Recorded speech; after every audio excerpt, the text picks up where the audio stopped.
Should probably turn my camera on. How about that? Hey, everyone, it's Dacian Miller, and we're here with episode 124 of KUDEN Radio. And this is an open Q&A. So we had some questions come in. James and I will be handling those things as we go along. So hopefully you're ready for a ride. It's a good cross-section of things. So we'll jump into that just as soon as we officially start things. So the big question is this. How are self-defense and success-minded people like us, concerned citizens worried about protecting ourselves, our loved ones, and the things we care about from the monsters we know exist in the world? How do we train in a way that gives us the skills, knowledge, and understanding we need without becoming paranoid fighters or killers ourselves, and yet still allows us to be the hero protector the world needs us to be? That's the question, and this podcast will give you the answers.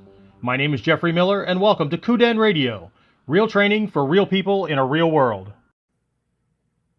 And that's the real story. Anyway, all right, so let's fire James up over here and see if it does what it did last time. Where are you? I don't see you anywhere. It shows me live. Well, I know it shows you live. I just don't see your little square on the screen. Anybody see James? Where's Waldo? Where's James? Anyway, all right. So we're all set. So anyway, sorry, for those of you on audio only on the podcast sites and all that, you're just firing this thing up and listening to it, right? For those live, we got started about 7 minutes late because James and I got caught up in a conversation about our primary online distance learning site. We've been dealing with a problem for about a week? Yes. Yeah, a week, right? So I guess today would be slightly over a week, right? So we're looking at about 8 days because it started, I think, anyway. Doesn't really matter.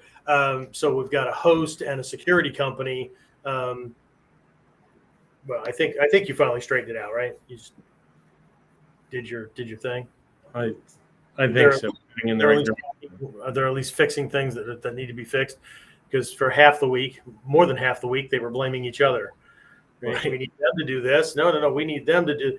And so here's one of these partnership kind of things that just didn't kind of work out. So anyway, we're adaptable. I've been working, doing a workaround kind of thing. It gave me some extra time to get some more videos done. So there's some more YouTube shorts up on the site.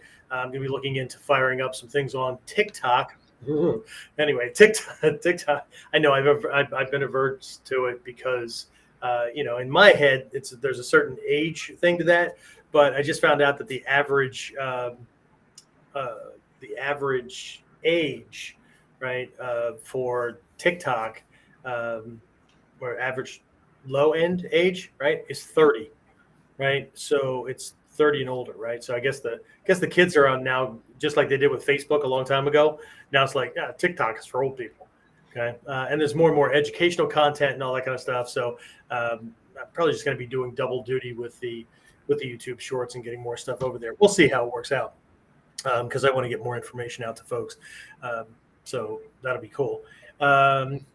So if you follow along weekly, right? At the end of last episode, right?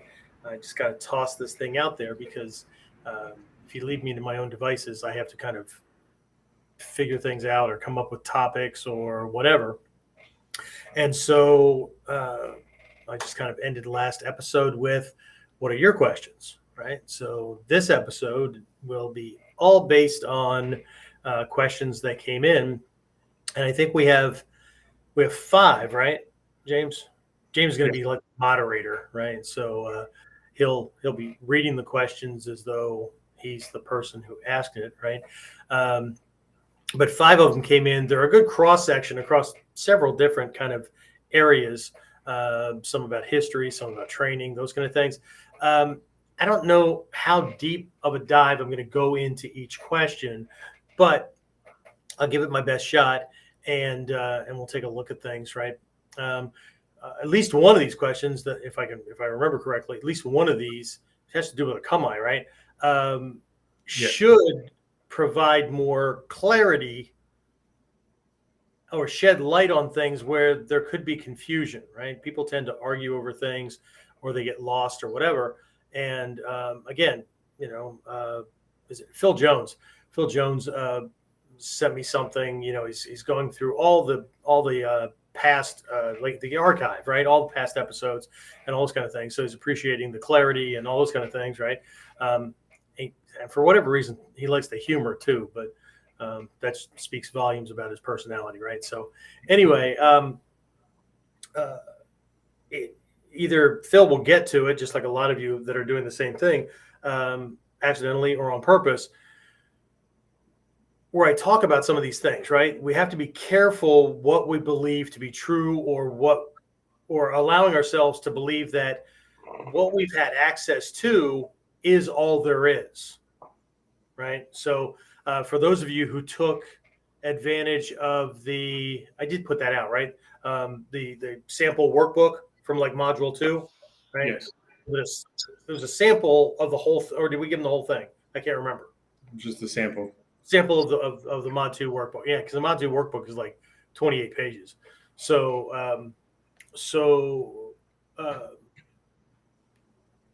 I'm pretty sure the front end includes this little thing that I'm about to say. And I got this from one of my teachers where it was actually in writing, and other ones, they just use different words, but it was the same thing, right? That nothing here, whether I'm speaking it here in KUDEN or it's in a workbook or anything like that, right? And this should be our general perspective, right? This is needed to, right? Warriorship is bad enough. And I don't mean bad in a negative sense. I mean, like for this topic I'm about to mention, it's bad enough because it's so broad and it's so deep, right? Needed to? Shit. Right? So, but what's in the workbook, right, is almost word for word from what I got from one of my teachers, right? Nothing here is a statement or an implication that this is all there is. Okay? Hatsumi Sensei has said, well, I would say in the past, right? It's all in the past. Way early in my training, right? That he could write a book, and I mean a thick book. I'm making, for those of you on audio only, right, on the podcast, fist is as far open as I can, almost like I'm holding a book, right? Kind of wrapped around the spine of the book like it's this giant tome, right? Because that's the gesture he made, right? He could write an entire book on one kata, which makes the arguments that a lot of people have about what is and what is not correct kata, right, ludicrous, right? Because they think that they have the step-by-steps and then it's all done, right? But he's always said he could write an entire book. And so anyway, but we give you, kind of parse it out so that people aren't overwhelmed. But at the same time, we can cover a broad range of techniques and strategies and tactics, right, to keep people moving forward, right? So we'll get to more of this stuff as we go. But nothing, right, that you're ever going to bump into in this art, right, is just, that's it. That's all there is, okay? So it's going to take some deep exploring, right? I remember back in the early to mid 80s, one of my teachers made this comment that you're only ever going to get 10% of this art in a dojo, right? You're going to have to steal the rest, right? Some people took that literally, right? I remember a seminar that was here in the States, and I think it was a Taikai, and some person or people broke into Manaka Shihan's room, right? At that point, he was not the head of the Jininkan organization or whatever. He was a member of the Japanese military, and he was Hatsumi Sensei's right-hand man in the Bujinkan, right? They snuck into his room, broke into his room, right, and stole his training notebook. Not the smartest thing in the world, right? Because I'm pretty sure that the police would have been the least of their concerns if they found out who it was. There was simply a statement made during the training that should the notebook find its way back to the room, regardless of whether it finds its way to the original place that it was sitting or not,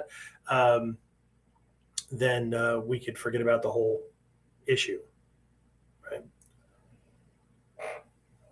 But that means that 90% of the art, you're going to have to ferret out. You're going to have to do study and research and all that on your own. And a lot of people, they're just not cut out for that kind of thing, right? They want to be told what to do, how to do it, when to do it, all that wonderful stuff. And, just like the ego problem that a lot of folks have, right? They need to be, not only do they need to be the guy or girl that other people can rely on, right? That warrior protector, but they need for everybody to know that they're the one that kicked that guy's ass. They're the one that stepped up. They're the one, whatever, right? Warriorship is great, right? Bujinkan Budo Taijutsu, right? Have at it, right? Ninjutsu, right? Where you're going to work your will without action. Doesn't necessarily mean you're not going to act as a person, right? But the point is that no one will ever know that you produce those results. It's not for everybody, right? And that's fine. Apparently, I lost James. Let's see. My phone did buzz, so let me see what happened here. Hopefully, he didn't have like a family emergency or something. Maybe he's signing back in again. Okay. Oh, the message I got was that his laptop decided it was going to restart on him. Okay. Hey, you're back. We missed you. No idea what the hell that was, but Oh, that's fine. That's fine. All right. I think it'd be cool if we could get your face up here on the screen. I don't know what happened. Not that way. There we go. Right. Mini me. Right. Anyway. All right. So I think we should do this, right? In full transparency, I've glanced over the questions, right? I did not dive in and do a whole bunch of research. So what you're going to get is just some things off the top of my head. And if some of you want to be like the, if we have time, right? If you want to be like the kids that didn't do their homework last night or since last Monday, and this is a Monday, so, right? And so you want to slide a question in before we're done. If we have the time, I'll field those as well. If not, the best way to get a question answered is to send it in so that I have time to churn it over. But in all honesty, over the past week, I've been doing a lot of swearing, and James has been doing a lot of, I don't know what he's doing on his end. He's just been spending a lot of time on the phone talking to people that are supposed to know what they're doing.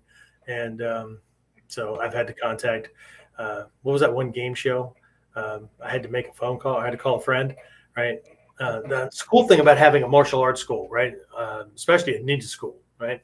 One of the first things I was taught as a white belt was you need to set up, like every ninja has a network of resources, right?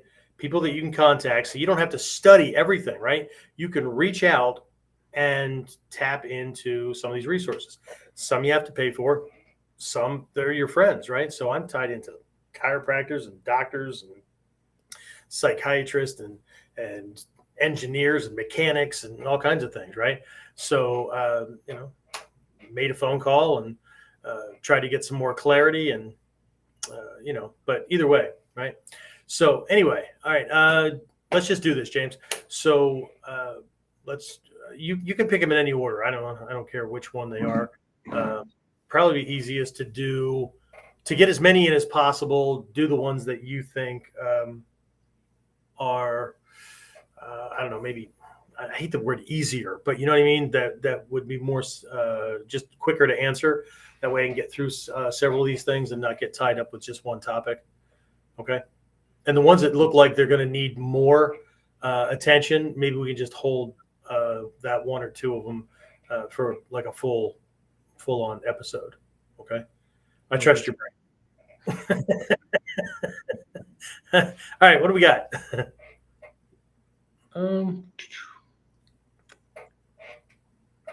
You mentioned it in an earlier episode about Hatsumi Sensei's book, Ninjutsu History and Tradition, being written in a code. I don't want the answer given, of course, but I'm curious as to what level one would be at to understand or figure it out.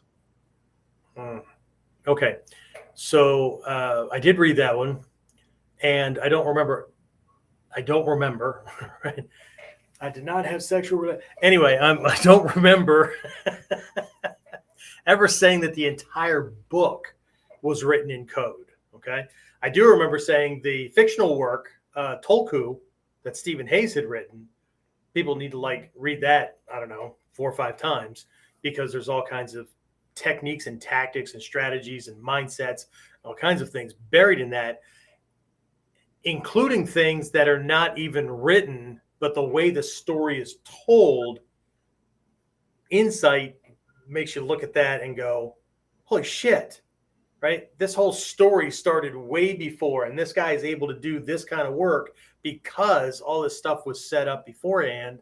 So the ninja work actually happened when the hero's company sold the security system to their clients so that they can keep an eye on them.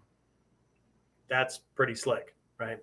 So anyway, but in Ninjutsu History and Tradition, right, the introduction at the very beginning, right, Hatsumi Sensei kind of leads into things, and then there's a quote by Takamasa Sensei, okay, and that's actually an abridged version, right? There was a longer version of that, and I believe in the book by Dr. Zaguri, Kasem Zaguri, he mentions this thing and he kind of alludes to things. I've just been in training a couple of times where things were pointed to a little bit more, but it's that's written in code. Okay, so it makes sense on an omote overt level, right? Read it for what it is. It's very inspirational. It's very warrior like now's the time again in human history where the ninjas are, right? Okay, but there are certain things that are described a certain way that have a back hidden thing to it. And this is not about rank. This is not about anything. This is about kind of recognizing that, again, that truth that in ninjutsu, nothing is ever what it looks like, right? So just read it again. If you have Dr. Zaguri's book, what is the book? Kasem's book. I don't remember the title of it at the moment, right? I don't know. It's the only one I know of that's out in English. So if you can find that one, there's a reference to it in there. There's also a couple of Hatsumi Sensei's most recent books where he goes into one specifically that he goes into the concept of gokui, right? Gokui, Gokui, gokui. Gokui alludes to like a secret essence, right? So there's something right in front of you, but there's this whole mechanism or framework behind it, right? That makes it what it is, right? But also makes it much more than what you're looking at. Kind of like wink, wink, nudge, nudge, your kata. Okay. Now, those of you who are listening in my future, right, after this Wednesday, after Wednesday, September 7th of 2022, you're going to have to ferret out the right episodes and whatnot, because our Whiteboard Wednesday at this point, I don't give them episode numbers or anything like that. The reason why we did this one is it kind of has a continuity to it, right? But this week's episode will be centered around two concepts in Japanese martial arts. These are very, very prevalent, right? I don't know that these terms have come up very much, if at all, as they are, right, in this training. But they're at the root of like all the conventional martial arts, karate, whatever, okay? Especially the kata-based martial arts, right? So there's this idea of bunke and this idea of oyo, right? They're not the names of kata, okay? So if you can make it for, or catch the recording or whatever for this week's Whiteboard Wednesday, I'm going to be taking a look at this idea of seeing the unseen and how you can use these two complementing opposites, right? These two principles or concepts to learn more from your kata after you've learned the kata. Okay, so there's this whole back end kind of thing. So again, there may be more. Just off the top of my head, matter of fact, the book is right here. Look at that. Right, so needs to history and tradition, right? And so the introduction I'm talking about is just inside. Let's see, past the acknowledgement, about the author. Oh, by the way, the about the author, right? When they list master in the following Japanese martial traditions, right? There's only 8 listed, not 9. The 9th one was added after Nijutsu History and Tradition was written. This is the first one on Nijutsu written in English by Hatsumi Sensei. Right? The author's preface, right? This preface, right, was actually, there's more to it, and this is a version or a variation of one that Takamatsu Sensei actually wrote. Okay, and like I said, there's some cool stuff in there. So if you can go through some of these written text, right? I always recommend that people every once in a while pull away from the damn kata, pull away from the physical training. Not that you have to stop physical training, right? But you're going to need to spend more time reading the text that's in the books, not the text underneath the pictures that tells you how to do the technique, right? Reading the text and going more deeply into that, because there's a ton that it's easily missed. Okay, just like people get the videos that came out by Quest, right? And there's a big old panel on the front that Budo of Elegance or Gyokoryu Koshi Jutsu or whatever it is, right? And Hatsumi Sensei's picture and all that. And you flip it around, and it's in Japanese, right? Just this little, write up about the training on the video, right? Maybe. Okay. Some of us actually find or hire or befriend or whatever native Japanese folks that can give you a gist of what's actually written there, right? Like on the Gyokoryu, one of the Gyokoryu videos, the very first one, right? Back there, it points out this connection with Mount Kumano, which is near Kyoto, right? I think it's southwest of Kyoto. I think it's a mountain range up there, right? Mount Kumano, right, is tied to the Yamatsu Tatada, those secret health teachings, right?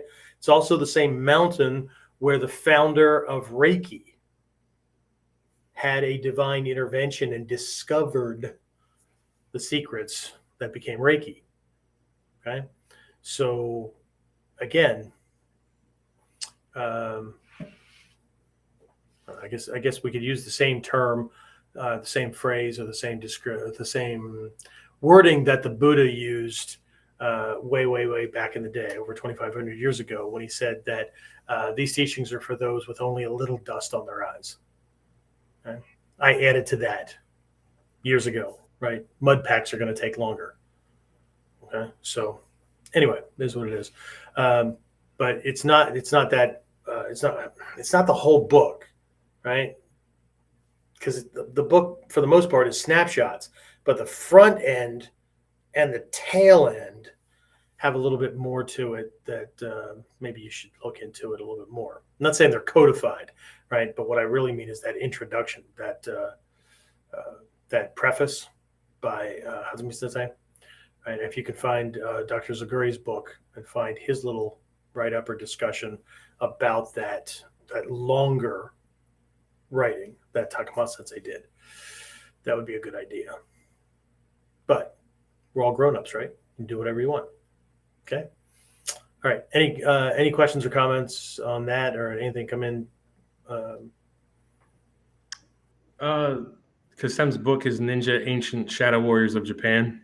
That's it. And Phil actually said, thanks. He recently got it, but has not started it yet. Dude. No, it's okay. It's all right. It's gotten harder and harder over the years for me to reread some of these books and whatnot. Not that I'm like worried that if I reread it, I'm going to find something else or whatever. God, I hope so, because I'm in a different place. But I have more and more books, more and more videos, more and more, little write-ups or snippets or tidbits or whatever that I've received over the years. And if you ever get a chance to train with Kasem, like physical stuff aside, like I've been to seminars where he's had like a whiteboard or whatever, and he'll write down the kanji Japanese and things he'll be talking about come from other Japanese martial arts. Well, what the hell does that have to do with what we're doing? Well, we're not the only one with secrets, right? And some of these things are tied in and connected and all that, right? And this is not just a Westerner thing, right? Foreigners think that if they learn another language, right, they'll be able to navigate and act just like if they're, native born. That's just not true, right? There's so much stuff that we've had programmed or that has affected us or that has seeped into everything from the way we think, the way we process our, connections, relationships, the world, our place in it, all that stuff, right? References and things like that, that it really affects like how we make decisions and how we go about doing things, right? And it's the same. I mean, if it's bad enough, just trying to learn, let's say Japanese, because I'm going to be a tourist or I'm going to go live there for a while, and I'm just going to, just even if I'm going to marry another Japanese person or whatever, I'm going to for probably my life, right, be banging into these references, right? Like, what's the Japanese equivalent to Johnny Appleseed? Because if we say somebody's a real Johnny Appleseed, right? Okay, so this guy's a wanderer, and he had some single-minded purpose. I think it was so he could get out of work, right? And, ended up planting apple trees all over the place or whatever. Or if we say somebody's a real Einstein or whatever, right? What's the Japanese equivalent to those references, right? In the West, at least here in the States, maybe even in Canada, I don't know for sure, right?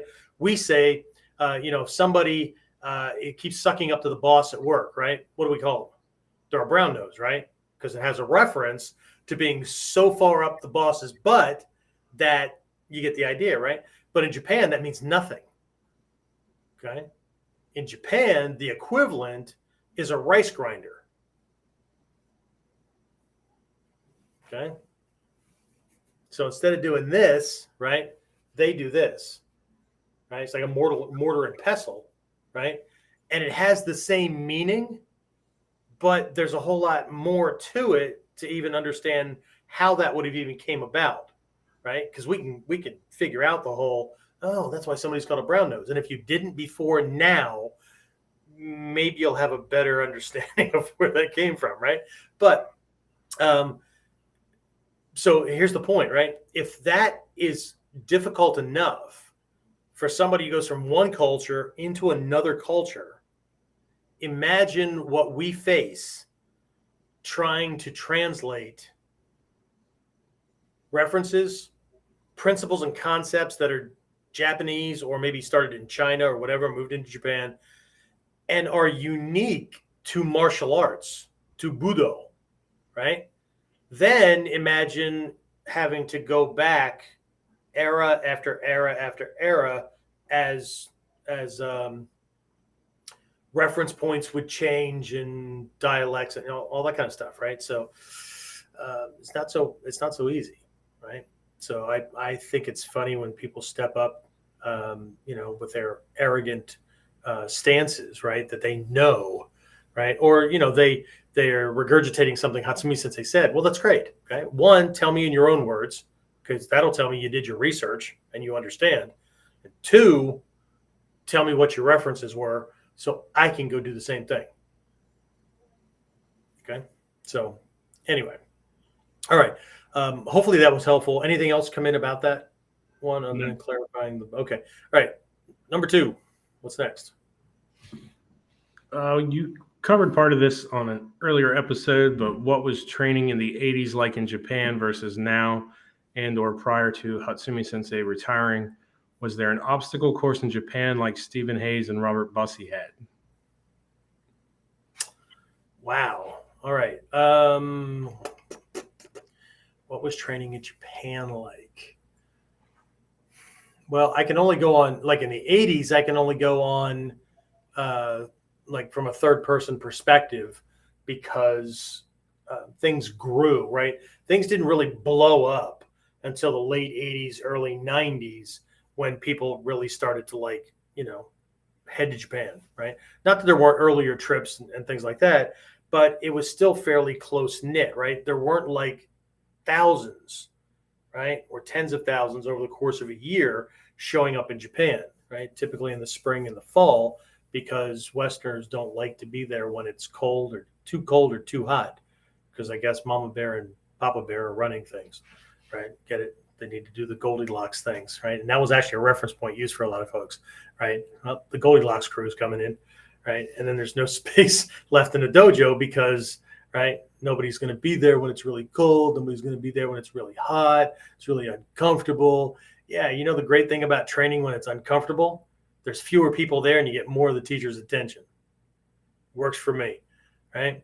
There's a head of a Buddhist monastery in Musashi Sakai, which is it's a part of the greater Tokyo area, right? If you look at the metropolitan train system and all that, right, it'll be over on the left side to the west, right?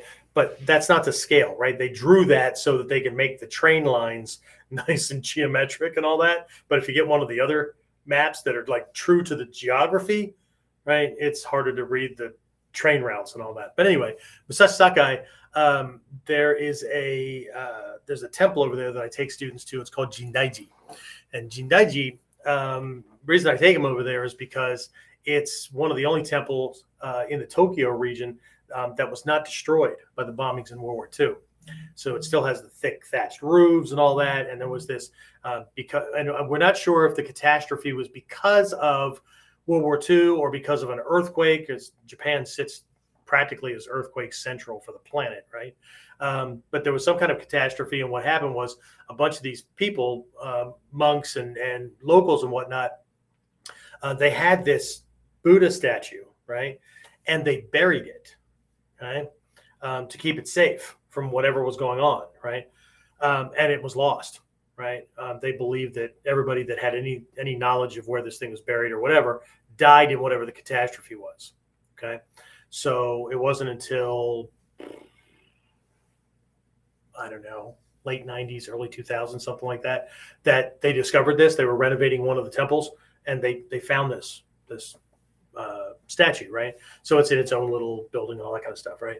But there's all these little connections, right? It's a Tendai temple, and since Tendai, since our arts are connected to Tendai Shu, right? That's a whole other story, right? So since they're connected that way and whatnot, so I take students and whatever, right? So it's really, really cool stuff. They have a Daruma festival. Daruma are these little shrunken heads that are supposed to be like Bodhidharma, right? The Zen guy who ripped his eyelids off, right? So he couldn't close his eyes and he'd have to like focus all the time. So, but they're these little success kind of things, right? But anyway, through a chain of events, right? I got to meet basically the abbot of this temple, and he's really, really funny. He has one standard reply to Westerners, Japanese, whatever. Anybody that complains because like the temples have no air conditioning, they have no heat, it's just shoji screens for windows, all that kind of stuff, right? So if it's wintertime and people are complaining that it's too damn cold, or if it's summertime, they're complaining it's too damn hot, he has one standard reply. He just looks at him and goes, "Oh, hot, cold, whatever it is, right? And I go, yeah. He goes, what will you do when you go to hell? Right. And so, but anyway, right. So there's a lot more to this stuff. But anyway, so what was training like? Training was different. Training was smaller. Training was more condensed and compact and all that, right? Um, it it had a lot more. It was closer to what Stephen Hayes experienced when he went to Japan early on. And if you want to know about that, right, then you want to read the first book that he wrote, and it was produced by Tuttle, right? Their Japanese branch, because he was living in Japan then, right? It was called The Ninja and Their Secret Fighting Art, right? You need to read that, because that book is written in story format, right? How he experienced these teachers, how the classes ran, those kind of things, right? So there was ESP training, right? Everything from clairvoyance to telekinesis to all that kind of stuff, right? There was stealth training. To answer your question about the obstacle courses and things like that, we never had an obstacle course when I trained with Stephen Hayes. Okay, that was put in after he created the Toshindo things, and he was doing all that other the other stuff, right?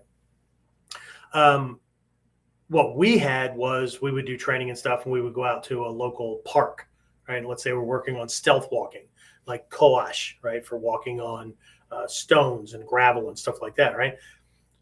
We would all just either meet at or be driven to a local park that had a big old gravel parking lot, and then we would walk around on this stuff and get yelled at if we're making too damn much noise, right? One time we had, like, was it 71, 72 people in this parking lot, and it sounded like maybe one or two people were walking around.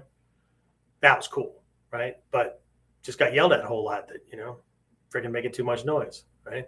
So, of course, people get aggravated and whatnot, but part of stealth is in waking up your own brain, because if you can't hear the noise you make, then you have no idea how much noise you're making, right? That kind of stuff, right? So we did that kind of thing. If you read The Ninja and Their Secret Fighting Art, Japan, they still don't have a freaking obstacle course, right? It's too small, right?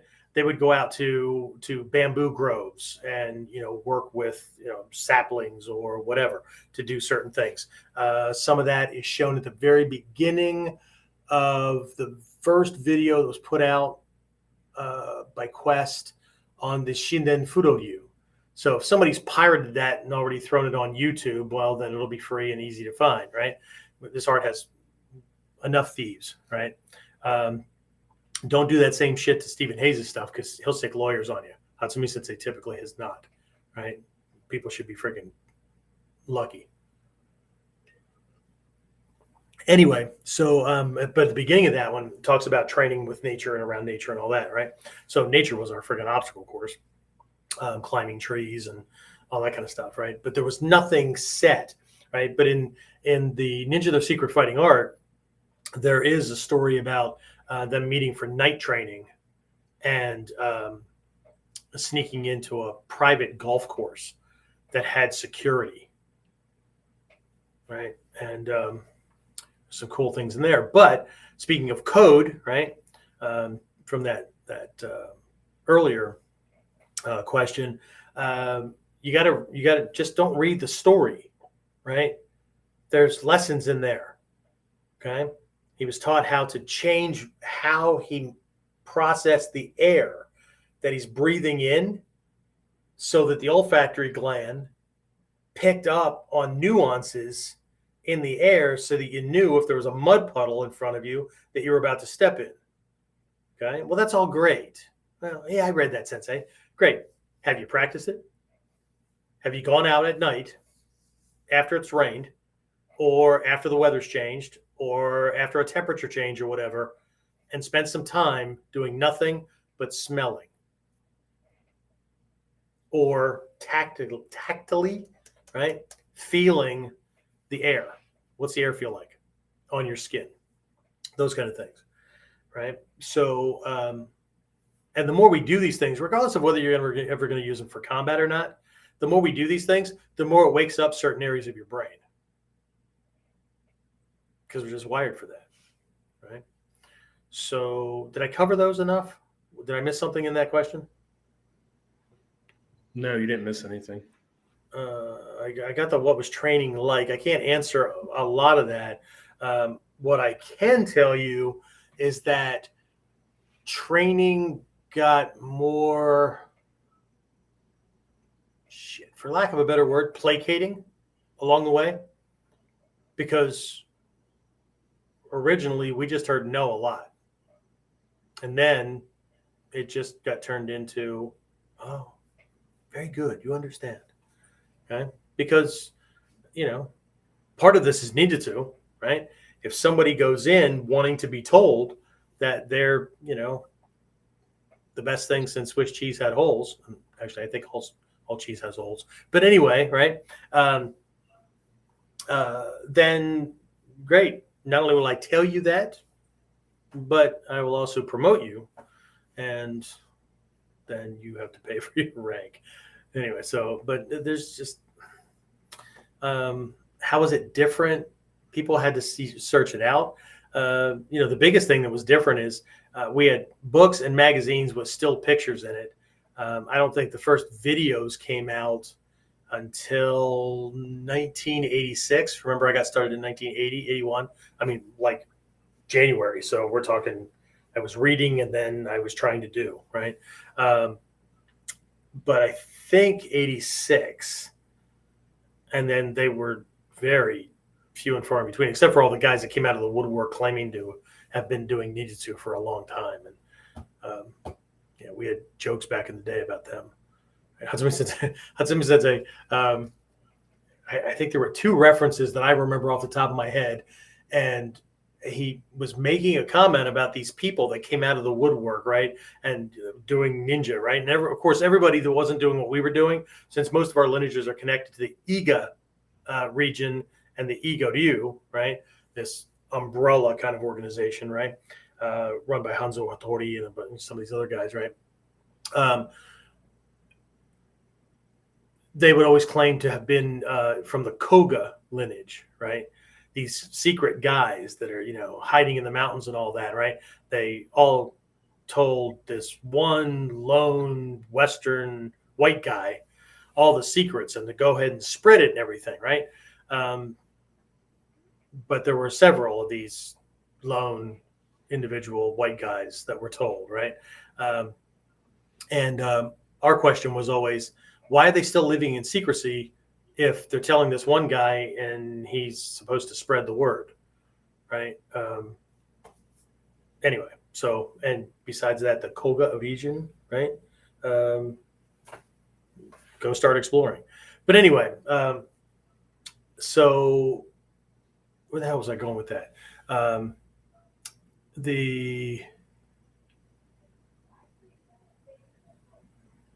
Help me out with that, James. You weren't listening to me either. It's just when the shift started. Yeah. Anyway, it's just the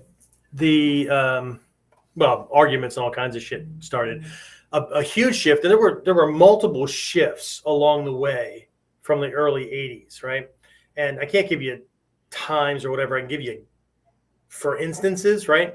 One of the major shifts was in the mid to late 80s when people discovered that these schools that were only vaguely referenced, right? There was a whole period of time where we were training in Togakure-ryu Ninjutsu that also had the information and knowledge from these other, and this is the way they were described, 8 other lesser known Japanese martial arts.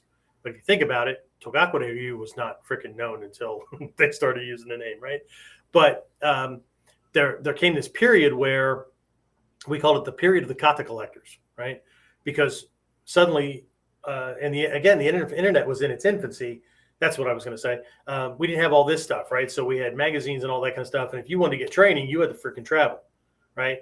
So we didn't have as many people. Well, there may be as many people who couldn't, wouldn't, whatever, but we didn't know about it because we didn't have to listen to them, right? They weren't posting on Facebook or sending me emails or whatever, right? I know that'll piss people off, but they should be probably pissed off. A lot of these people are probably living their lives like I just told somebody the other day. They act like they're always one step from being pissed off at somebody or about something because they've got this script and the world doesn't work that way, right? So much for ninja and adaptability, right? I think people want to work on ninjutsu.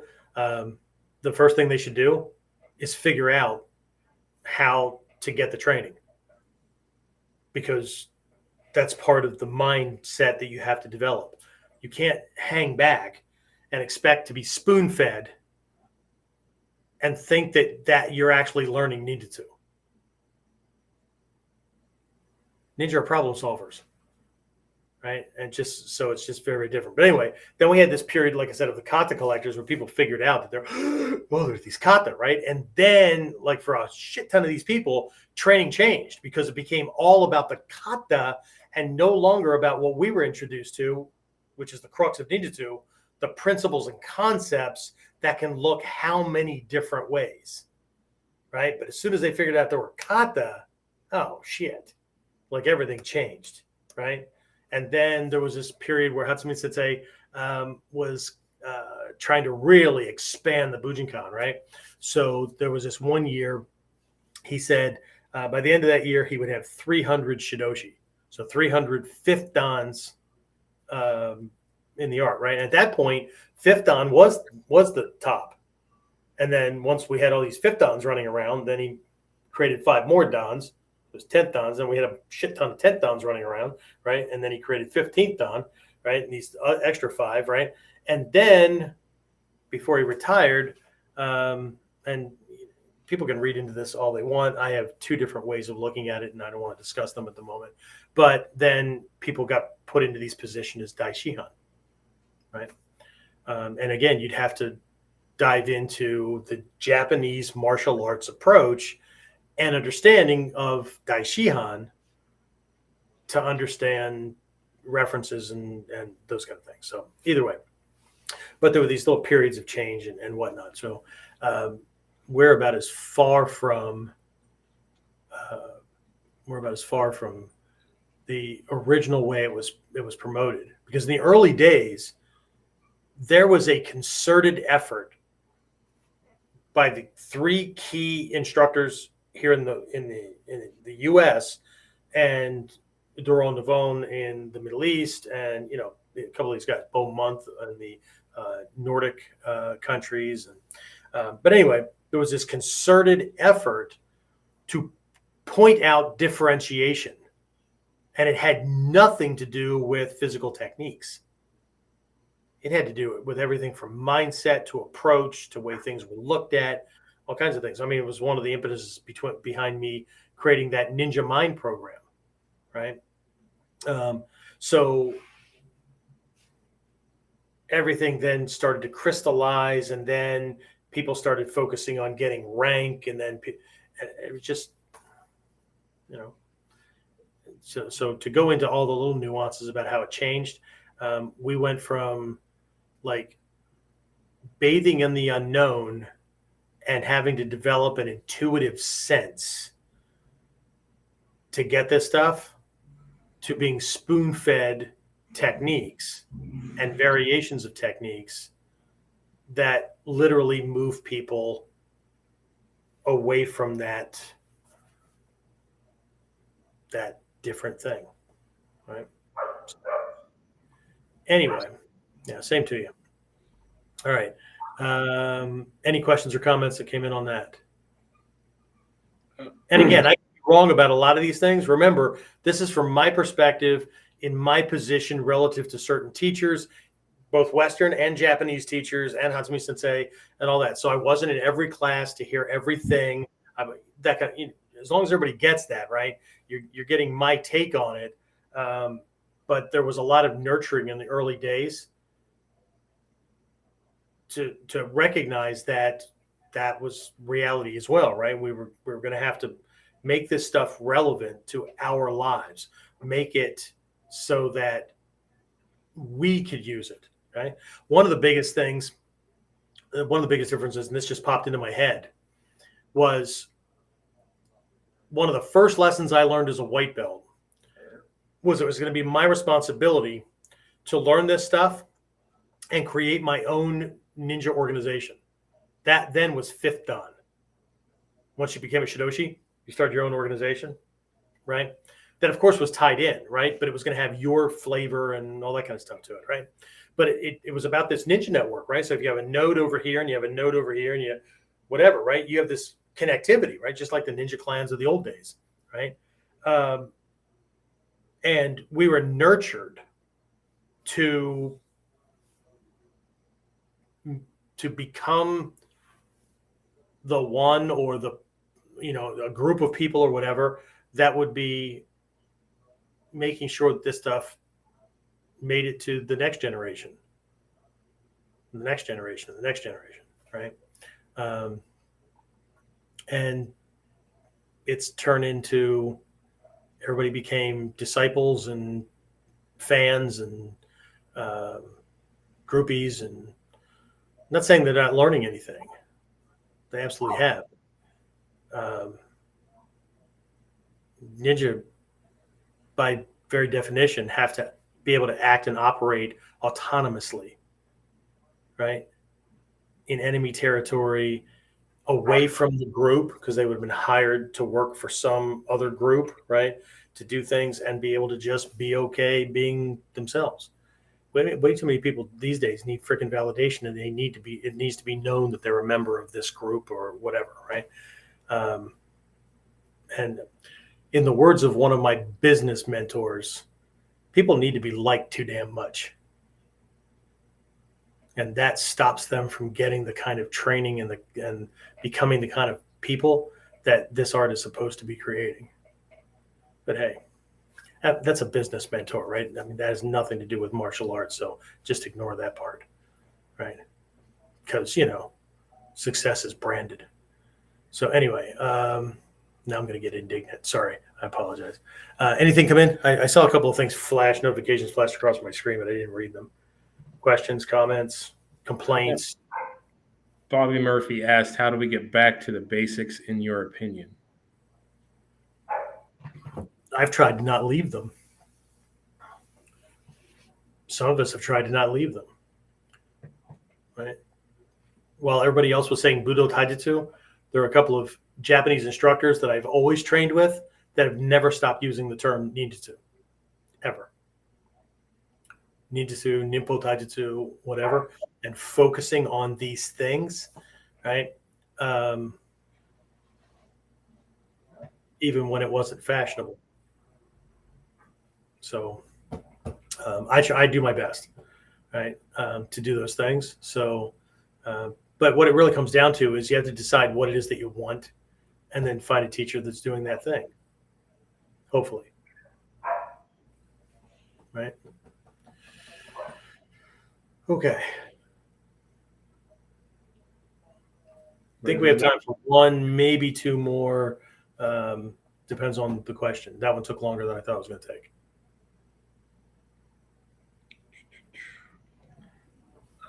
Do you feel that old techniques should be taught, even though some modern replacements are now available, such as forecasting weather, even though with all the technology, some meteorologists still can't accurately predict, or rope tying? Okay, so I'm going to preface something. I'm going to preface the whole thing with something, and this isn't because I was an English major. It's because I was taught to be very precise in my thinking, right? I don't feel anything when it comes to what I think training should include. Okay, so I understand the wording of your question. We also have to be careful that we're not becoming subconsciously or unconsciously drawn into common speak that most people are using, because how we think affects everything. How we see things, the thoughts we start to have, the words we start to use, the actions we start to take, all that stuff, right? Also, what we don't say, right? So using the word feel in place of the word think, and I don't ever want to hear anybody look at me and go, well, you know what I meant. And okay, if you want to know how I feel, well, I feel like, I don't know, I feel kind of neutral because I think people should do whatever the hell they want. As long as that doesn't encroach on mine or anybody else's lives, whatever. Okay. But if you ask me what I think should be going on with these things, okay, again, I think that you should either look at the art from a different perspective or change the question with regard to each piece or with each area of training. Okay. I don't have do I have anything here? Use an old envelope here. Maybe this will work out. I know those of you that are going to be that are listening in on the podcast, it's not going to be as easy for you. But what I'm doing, I'm drawing a nin symbol, right? And then what I'm doing is I'm making these spokes out from it. Okay, so this is just really rude and crude. Okay, is that in focus? Can everybody see that? Okay, you got that? See the nin? Okay, that's ninjutsu, right? But all these spokes. So a teacher did this once, and he actually made it. I think he made it with a freaking gyros. What are these things called? Spirograph. Remember those old games? You put the gears together and then put a pen in a hole and whatever, right? But okay, cover up my information here, right? So see that? Okay. Each one of those nodes, right? Bojutsu, meditation, kenjutsu, kusari, wilderness survival, stealth, whatever, right? They're all there, okay? So they're aspects of the greater thing. But what you end up with is the more you have, the more full or solid, right? You're going to end up with a circle around the nin, right? But that's made darker and darker by the more times that, with that spirograph game, if you don't know what I'm talking about, right? It's kind of making these geometric shapes that keep passing through center, right? These orbits that go around, right? And so the more of them there are interconnecting and relating, they're relating with each other, but they're making that more solid. They're making that stronger, right? The less you have, then it's thinner and all that kind of stuff. But either way, right? So do I think that the old ways should be taught? Yes. Okay. But not for the reasons that most people are doing it. Not from a style-based reason. We need to look at those things from the technology, right? That brought them into being. And yes, we have more modern things and all that, right? So here's an example. If I'm going to be lighting a fire, let's say I'm out camping with the family and whatnot, and we need a fire to cook dinner, right? I'm going to use matches or a lighter, right?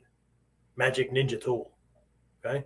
Because it's going to be quicker and more expedient than doing these things, okay? But what if I'm on a camping trip with friends and shit goes bad and nobody's looking for us for a week before they even report us missing, right? Bad weather came in, soaked everything, whatever. Who knows? We had an accident, lighter's gone, matches are soaked, whatever. How do I start a fire? Okay. So again, it's going to depend, right? But I think these things deserve at least more than a cursory look. Like, I don't need to do that because, there's weather forecasters. Yeah. And what's their success rate? How often are they right? Okay. Has nature ever thrown a freak storm at us that just like came up really quickly and caught them off guard? Yeah, of course, right? But it's not just weather forecasting, right? A lot of these things cross over to other areas like stealth and whatnot, right? So, but see, when it comes to like wilderness survival training, right? And again, we've had that discussion on a past KUDEN, I think. People will go, well, there's nothing in the scrolls about ninja doing wilderness survival. Write out skills that belong in wilderness survival. Creating traps and snares, right? Catching animals, fishing, purifying water, right? Yeah, because they had water purification stations in ancient Japan, right? Because they had Bic lighters, because they had grocery stores to go shopping for meat, because, right? Everything they freaking did in their life was wilderness survival training. So tell me it's not a part of the training. Tell me it's not a part of the system, okay? Remember, there's just as much not written as there was written, if not more, right? It was just implied. Land navigation, right?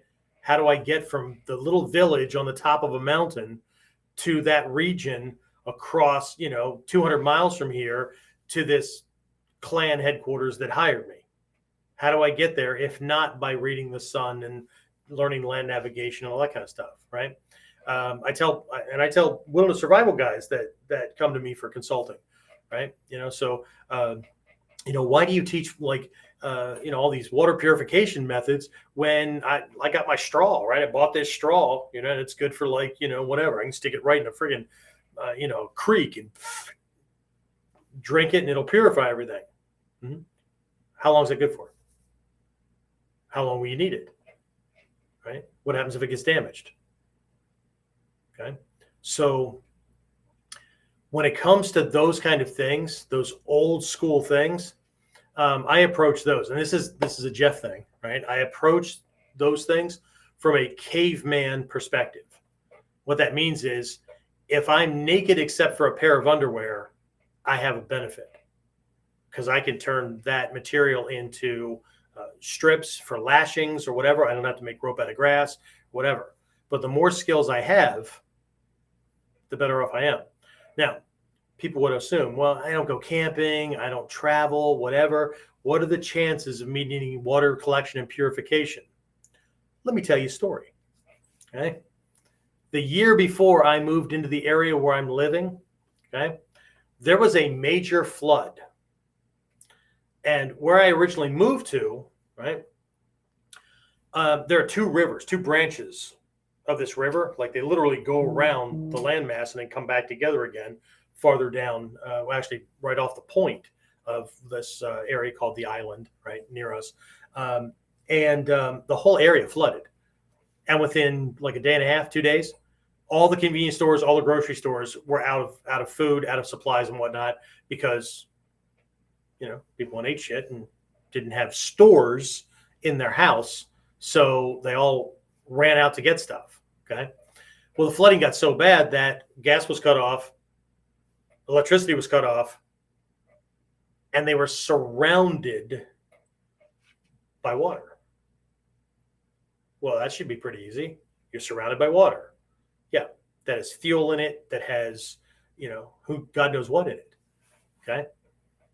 And for everybody was just scrambling, right? Because like what the motors and stuff like that in the wells, the water purification and pumping stations all shut down, all that kind of stuff, right? So where are you getting fresh water when you're surrounded by nothing but water, but none of it's drinkable? Right? How are you going to heat the home or keep your family warm when it's storms, it's late winter, early spring, and it's cold as hell, and you've got no heat in your house? But half the first floor is nothing but water. You don't have a boat, you can't go anywhere, whatever. Okay?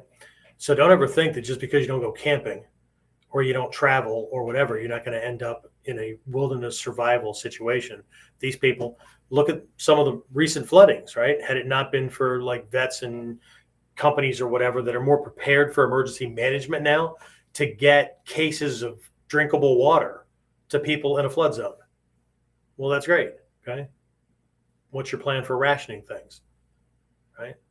What's your plan for heating things? What are your plan? Right. So do I think that they should be used? Yeah. Even if I'm not an operative, right? So why stealth training? Because I may have to sneak out of my house because there's more people that have come into my house than I can safely deal with face to face. So, yeah. Right? And I've always said that we ninja in the modern world have to have better stealth skills than ninja in ancient Japan, because they only had to worry about what? Eyes and ears of human beings and eyes and nose and ears of dogs. We have to worry about infrared sensors, motion detectors, all kinds of things, right? So it's not the same. The skill sets, right? The topic's the same, but the skill set a little bit different. Right? Can't wait here to come. Things keep getting drug on for my house. Pretty soon within a couple of months. It's supposed to be a couple of months ago, but a couple of months, we're back in the house, and I won't have a furnace behind me kicking on and throwing all this extra stuff out. Anyway, was this okay? Is it helpful? Questions, comments? Anybody else have anything? Okay. So the answer is, if I didn't think they were important, I wouldn't conduct one of the survival seminars, and I wouldn't be studying this myself. But if you're new in my realm, if you're new in my world, you wouldn't know that. So the short answer is yes. The medium answer is the one I gave you. The longer answer is come to training. Oh, wait, that's short, isn't it? Because I have at least 3 levels of training for every skill set.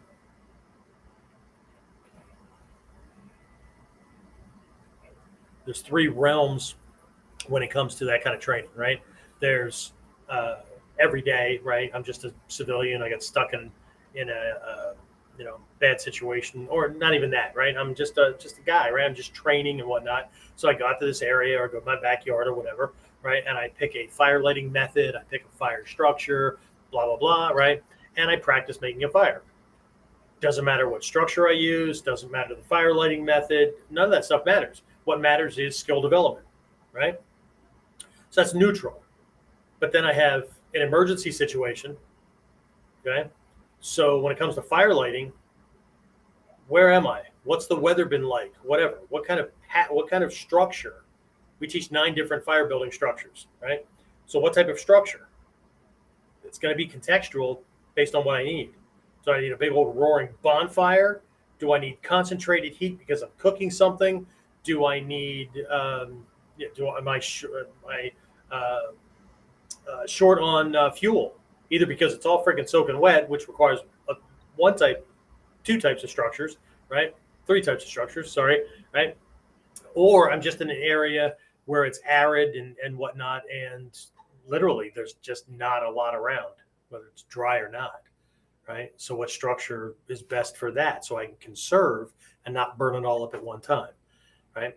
And again, that's the overt stuff, right? The omote of the training, the front, the obvious stuff, right? It's about fire building. But look at all the skills.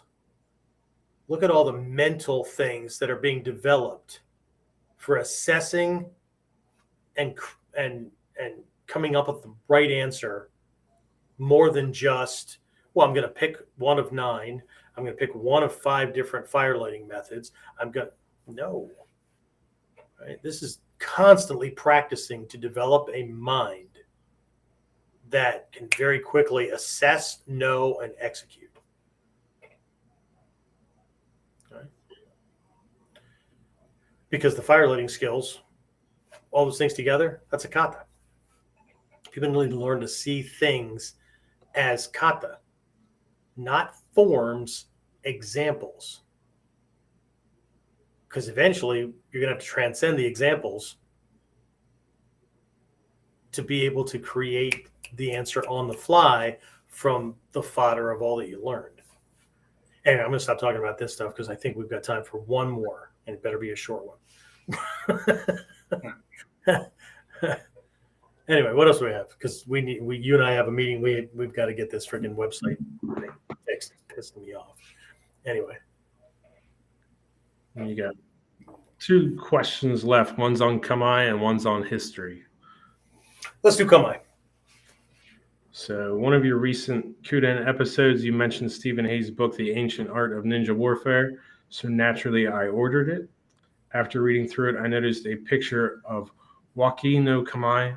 I do not recall seeing this Kamai in other books that I have by various authors. Is this Kamai not a popular one, or is it only used with certain weapons? I realize that this is just a podcast and it can't be demonstrated. I was just curious about the Kamai itself. Yeah. See, good question. Not taking things at face value. That's awesome. Okay. Let me tell you something. Here's a little secret about Ancient Art of Ninja Warfare. This is not what I talked about before, where it's actually a translation of a part of the Bansa Chukai. Right. I was telling James about this earlier. Okay. Where you saw the Waki no Kamai, he's using a kunai. Right. But the Kamai that he's showing are our knife defense Kamai. Okay. And but he's using a kunai because it's ancient art of ninja warfare. So he employed this ancient tool, right? But it's knife stuff. And the section you were reading, those techniques are our unarmed against sword Mutodori Taihen Waza techniques for black belt. So there's one where he's in Ichimonji, Seigan kind of thing with the kunai. Sword comes in, he rolls out of the way from a kneeling position, turns back, and throws the kunai at the guy's face. Okay, well, it's a massive variation because the Mutodori Taihen Waza for Ichimonji is to do that roll away. You come out of your roll, he's already readjusting and coming in for the next one, and you shift in and under the descending sword to get him. So it's a roll to safety counterattack based on the scenario that you have, right? Okay. So one, I'm telling you that so that you recognize that there's stuff hidden all over the place.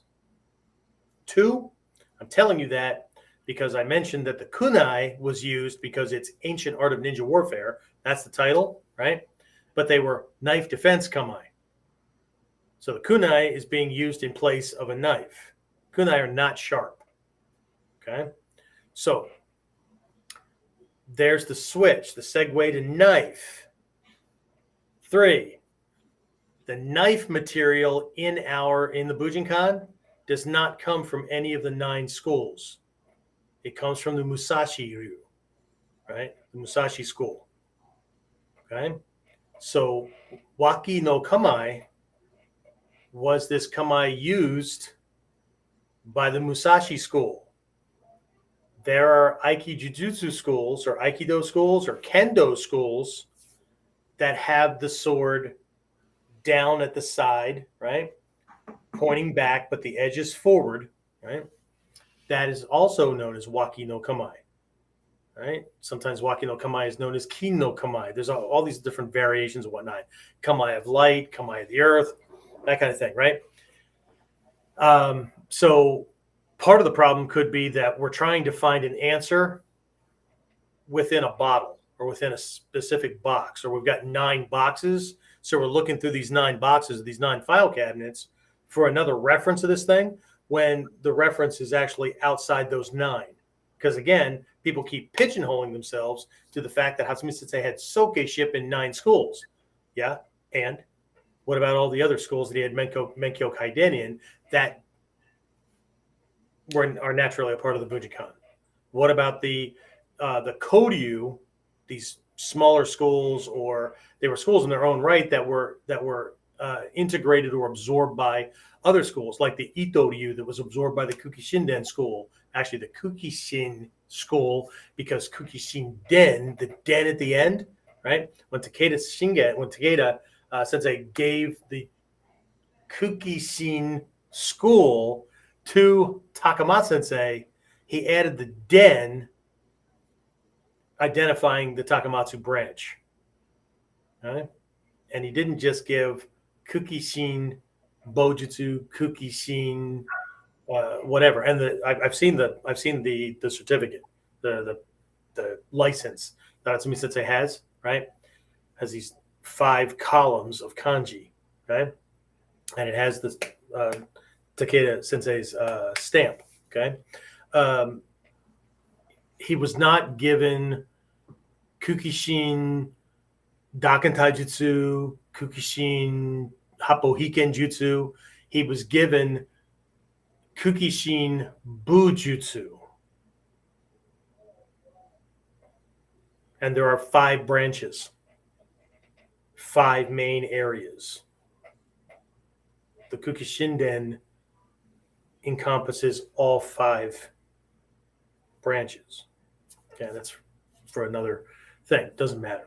I mean, ultimately, it doesn't matter. I don't care if you call it Kata Fred, Harry, Billie Jean, Bobby Sue, whatever, or you call it whatever is in the scrolls, right? Learn the damn lesson and learn the lessons embodied and being carried by the kata, right?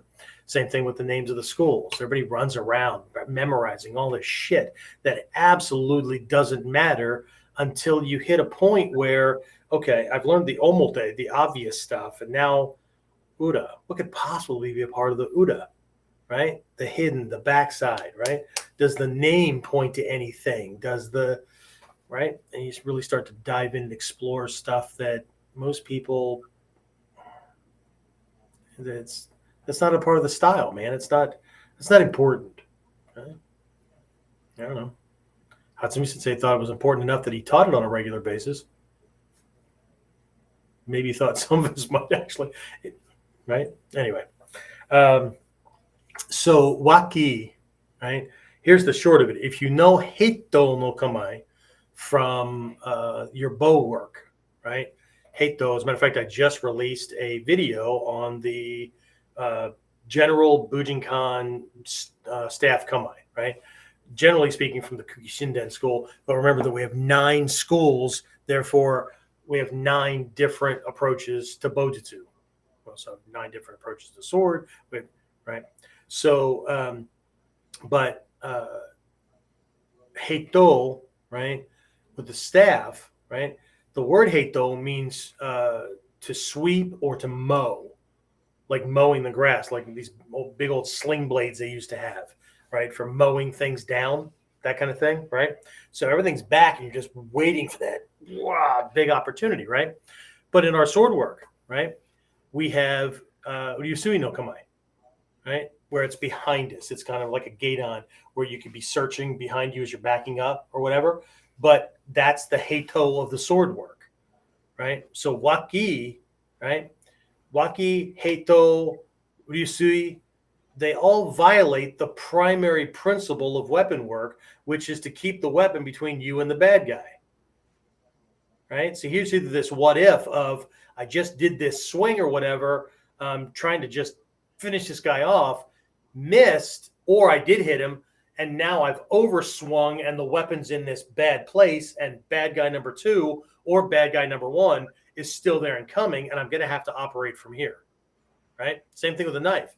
I go swinging and I cut, and now it's over here and behind me. I know some of you guys can see because you're on the video, but podcasters, go to YouTube, look up KUDEN, right? But it ends up over here, and I'm going to have to operate from there, okay? So it's the same principle, it's the same concept, just has a different name, okay? And you can look up Waki, right, online, right? James and I did just a quick search, right? Waki, right? Waki Gamai, right? And don't throw things away because it doesn't say Kamae, right? We have Kamae, Kamae. Yeah, don't ignore the Gamai, Gamae. It's the same word. The K becomes a G or the G becomes a K based on context and the word or syllable coming before it, right? And some English speakers heard it a certain way and just translated it that way. It's kind of like when people say ninjutsu. Okay? The word is ninjutsu, but it's a Jutsu because a jutsu, art or skill set, is different from a jitsu, which is a trick or an illusion. Right? But because they hear the clipped U, and to them it sounds like an I, Next thing you know, you got some Southern Billy Bob going jitsu, ninjitsu, ninjutsu. Right? So, but either way, right? Don't miss out on those things either. Okay. So one of the reasons that you probably didn't see waki anywhere else is because it's not typically used in these other lineages as they were developed. Remember, they all came together. What people keep calling Bujinkan today is a synthesis of 9 schools. It's the same reason people got like all weird and freaky and stuff. Like, why are there 8 soke? Because one soke was given 2 lineages, remember? Why are there 8 soke and not just one soke, the Bujinkan? Because Bujinkan is not a lineage. The Bujinkan is a school or an organization. So it is a kanshi or a kancho ahead of the organization, right? The lineages have soke, protectors and guardians to make sure that moves forward authentically, right? 9 schools, 9 soke. I know we have 8 because somebody got 2. Doesn't matter, right? Okay. Bujinkan, organization, school. That was another big change from that question you asked earlier, right? Back in the day, we all understood Bujinkan was the name of Hatsumi Sensei's dojo, right? And somewhere along the way, people stopped saying that they practiced Togakuryu and these other schools or whatever, right? We're part of the Bujinkan dojo, Bujinkan International, whatever, right? And this is the martial art we study. And somewhere along the line, mass delusion started saying, I practice Bujinkan. So most people, again, it's this vaguely specific thing, but it's not, right?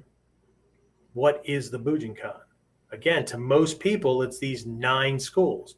To most people, it's 4 or 5 of those 9 schools, because several of them aren't taught until way high level kind of things, or they're snuck in, or they just influence these other things. So it's not a big deal, right? But it's not the same. And the way we think about anything affects the way we think, speak, plan, act in regards to those things. We have to be careful. I wonder how many people would freak out if they knew that the Bujinkan was a religious organization. Papers are hanging on the wall. Hatsumi Sensei has them displayed right in the vestibule area where we change our clothes and store things and all that before we go into the dojo itself. It's hanging right there to the left. Okay? Basically, what we here in the States we would call letters of incorporation, but it identifies, it's from the government, identifies the Bujinkan as a religious organization. That'll make some people's heads explode. Right? That has to do with Japanese tax laws, inheritance laws, and all those kind of things, because Hatsumi Sensei and his wife had no children. And to protect things from the government taking it all upon your death, there's only a couple of ways to do that. So there's that.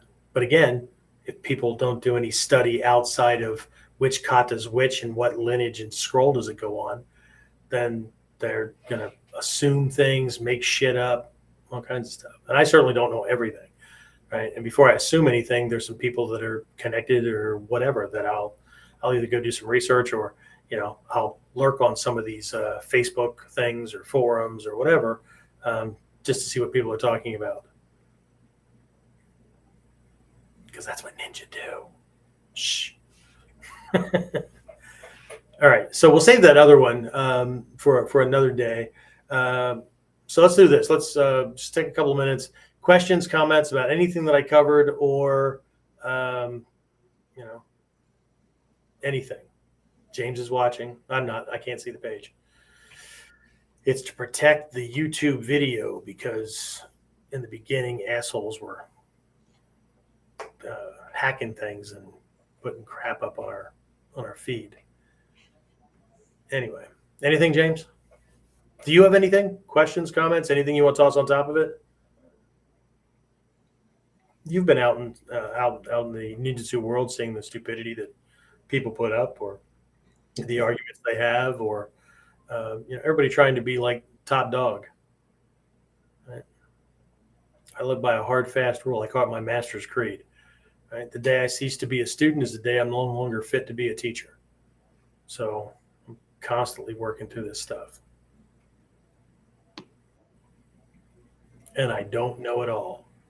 And my perspective is success and survival using these lessons and skill sets to just, be the best you can be in this world, right?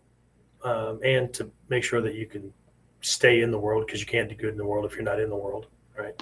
But not an assumption, because if I learn the traditional historical stuff, then I'll be ready for modern self-defense.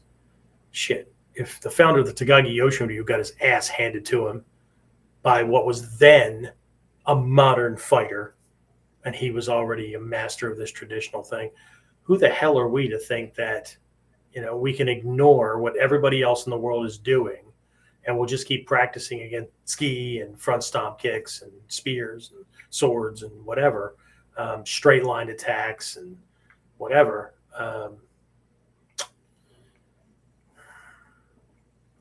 What's that little phrase? To be ignorant of history is to be bound to repeat it. Yeah, okay. Bound to repeat it in this context is getting your ass handed to you, like Tagaki Sensei did.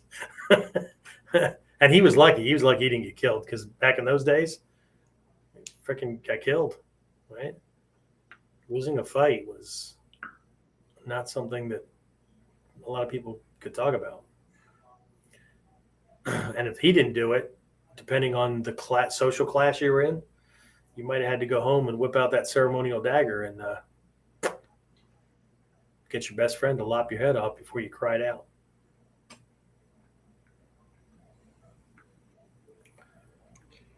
Phil said, "Thank you, mind blown as usual." Oh, I'm sorry. I'll back off. Again, this is stuff that's just off the top of my head. I'm sure I could have come up with more and better stuff if I'd have had the time to do the research, but deeper into some of the questions. But James and I have been kind of tied up, not physically, but dealing with stupidity. Anything from anybody else? No, sir. No? Okay. Well, we'll see what I end up coming up with for next week. If questions come in, one or more of those could end up being the impetus for the theme or whatever.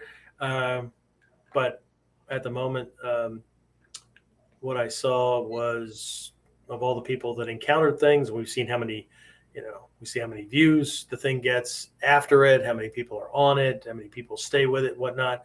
How many questions came in.